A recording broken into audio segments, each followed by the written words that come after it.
esteja convosco. Ele está no meio de nós. Proclamação do Evangelho de Jesus Cristo segundo Mateus. Glória a vós, Senhor. Naquele tempo, dirigindo-se para sua terra, Jesus ensinava na sinagoga, de modo que ficavam admirados e diziam: de onde lhe vem essa sabedoria e esse milagre? Não é ele o filho do carpinteiro? Sua mãe não se chama Maria, e seus irmãos não são Tiago, José, Simão e Judas? E suas irmãs não moram conosco? Então, de onde lhe vem tudo isso? E ficaram escandalizados por causa dele. Jesus, porém, disse: um profeta só não é estimado em sua própria pátria e em sua... E Jesus não fez ali muitos milagres, porque eles não tinham fé. Palavra da salvação.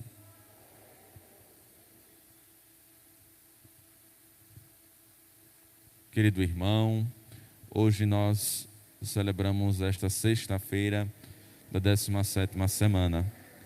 E hoje a liturgia da palavra deseja nos direcionar para então os ensinamentos de Jesus. Jesus hoje no Evangelho de Mateus, no capítulo 13, vai para sua terra natal. E ele, como um bom judeu, vai para a sinagoga partilhar a palavra, discutir a palavra, ouvir a palavra, ser alimentado pela palavra e também alimentar o povo, as pessoas com a palavra. Jesus aqui no capítulo 13 já estava com a fama bastante avantajada, ele já tinha uma fama muito grande, não porque ele queria, mas porque era consequência da sua dedicação à sua missão, ao serviço do reino, o anúncio da palavra, e também por tantos milagres impactantes que ele havia feito. Então a fama de Jesus se espalhou. Para onde ele ia, ele passava, ele arrastava muita gente. Se fosse nos tempos de hoje, com certeza, Jesus seria muito conhecido, até porque a comunicação midiática que nós temos dá potência, potencializa bastante os feitos e atitudes que a gente realiza, que a gente faz. Então Jesus, ele estava com grande fama, mas não era essa a intenção de Jesus. Jesus não tinha intenção de ficar famoso. A intenção de Jesus era cumprir a missão dada pelo Pai, de salvar todas as pessoas, de fazer com que o ser humano se encontre com Ele mesmo, saia da condição de pecado, se volte para Deus.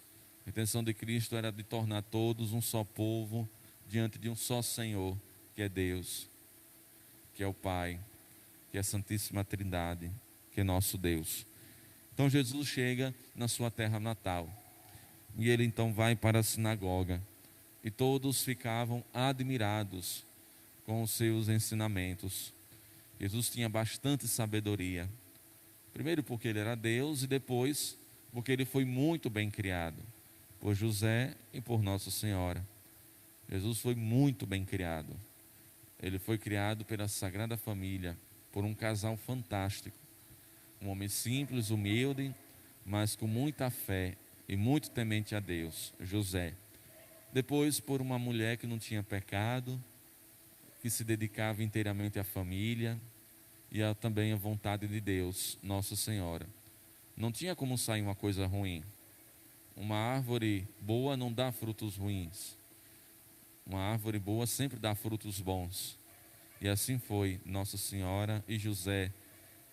Jesus já tinha essa condição de ser Deus, já tinha essa potencialidade pela natureza divina que possuía. E Nossa Senhora e José só foi lapidando. E Jesus se tornou esse homem magnífico, essa pessoa extraordinária, que se dedicou muito ao serviço e à missão. E então as pessoas que conheciam Jesus desde criança questionavam, ficavam de boca aberta, diante de tanta eloquência, de tanta sabedoria, de tanta experiência que Jesus transmitia. As pessoas ficavam admiradas ou estupefadas, diante das palavras que Jesus proclamava. Então as pessoas sempre tentam então buscar de onde vem, sempre tentam entender as origens. Quando a gente chega na vida de alguém, quando a gente se apresenta diante da comunidade, quando a gente então se expõe, as pessoas querem descobrir as origens. As pessoas são muito curiosas, querem saber de onde somos, quem são nossos pais, o que é que a gente faz da vida, onde a gente estudou. Não é assim? Às vezes no interior, talvez hoje um pouco menos, mas quando a gente se deparava então com alguma pessoa, que saía logo cedo, do interior, de um povoado, de uma cidade, para poder ganhar a vida fora, ou então para poder estudar, em grandes centros universitários. Aí quando a pessoa chegava na cidade, era o maior orgulho da família, ou então as pessoas gostavam de saber a origem, onde foi que estudou, ou então de dizer, olha, estudou lá na capital, estudou lá na universidade, é formado, é filho de seu José, é filho de Dona Marta, é filho de Dona Maria, Então as pessoas gostam, de saber as origens, da gente, de onde nós somos, do currículo. As pessoas gostam de saber o nosso currículo, não sabem por quê, ou talvez sabemos, para nos medir, por aquilo que a gente fez. Mas Jesus não tinha currículo. Jesus era um simples filho de carpinteiro. Ele não tinha currículo. Ele não estudou nos grandes centros gregos. Ele não estudou grandes filosofias. Jesus não foi acompanhado por grandes filósofos, por grandes pensadores. Jesus foi acompanhado somente pela sua mãe e pelo seu pai José. Jesus somente aprendeu o serviço de carpintaria. Então Jesus não tinha um vasto currículo. Jesus não assumiu grandes cargos no Império Romano.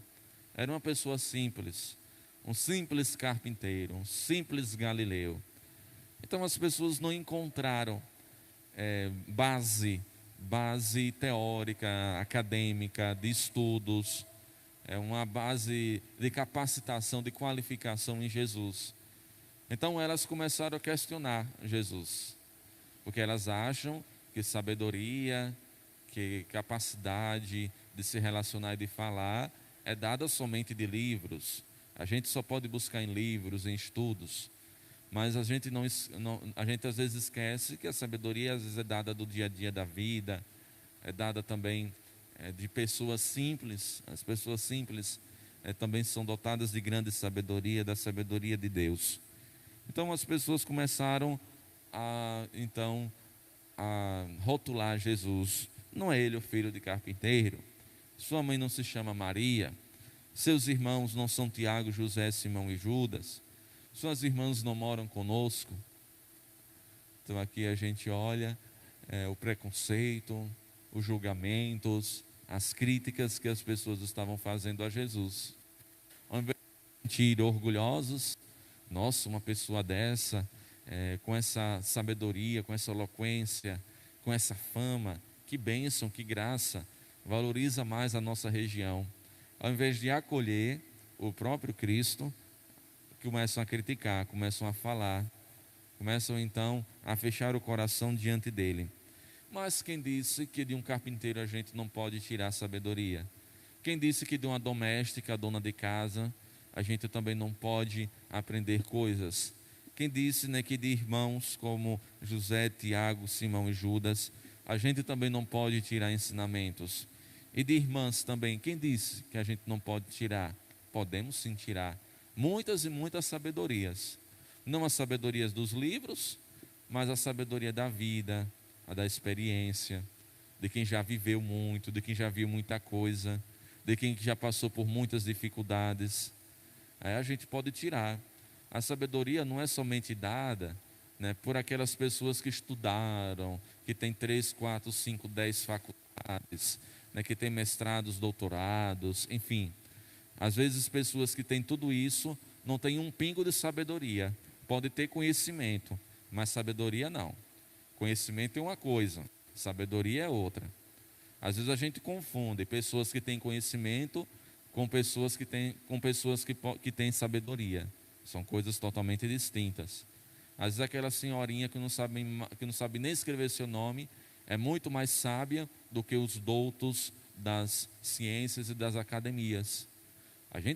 Eu me deparei muito com isso, e a gente se depara também com isso nas nossas faculdades, nas nossas universidades.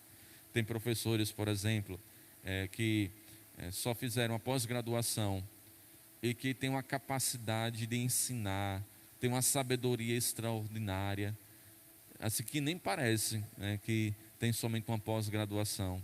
Enquanto que tem doutores, tem pós-doutores, pessoas que têm livros, artigos. Eu já me deparei muito com isso no seminário.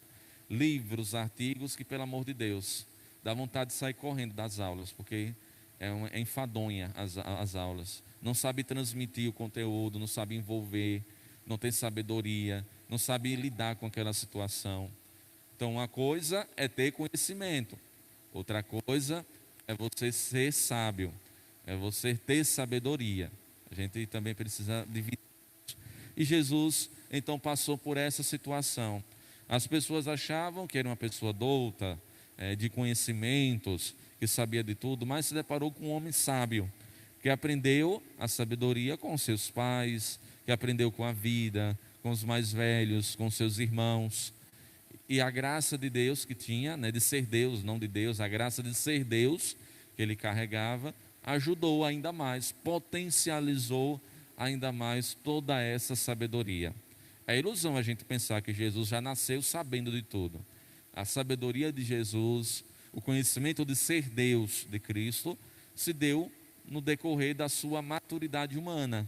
Na medida que Jesus vai amadurecendo, ele vai percebendo que é Deus, que é Senhor, ele vai também desenvolvendo toda essa sabedoria que está em potência, né, dentro do coração dele. E olha, versículo 57, ficaram escandalizados por causa dele.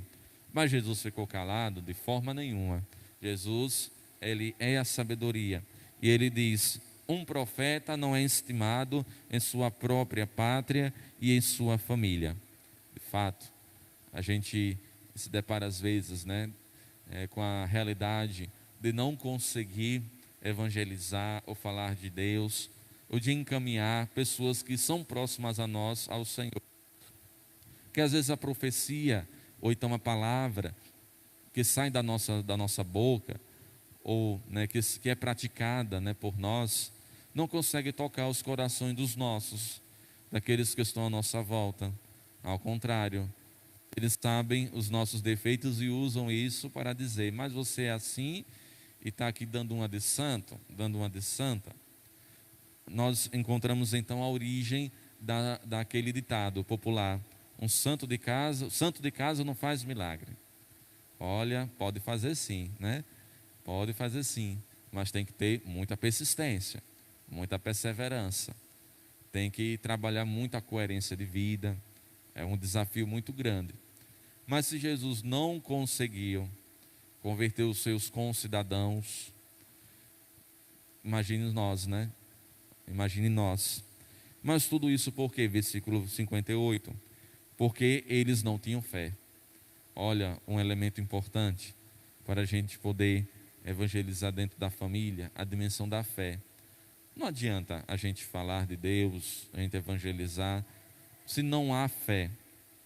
A fé enquanto atitude, enquanto prática. Porque existe a fé conteúdo, que é tudo aquilo que a gente aprende e acolhe no coração. Existe a fé enquanto praxis, prática, o ato de crer, de acreditar. Tem gente que não acredita e a gente não adianta fazer nada, só saber conviver da melhor maneira possível. Então que a gente aprenda com Jesus a perseverança, a persistência, a sabedoria também de reconhecer os obstáculos e os níveis, né, deles na nossa vida, e que a gente então possa acolher sempre a palavra de Deus no nosso coração e na nossa vida, e independentemente da situação que a gente estiver, sempre tentar colocá-la em prática. Glória ao Pai, ao Filho e ao Espírito Santo, como era no princípio, agora e sempre.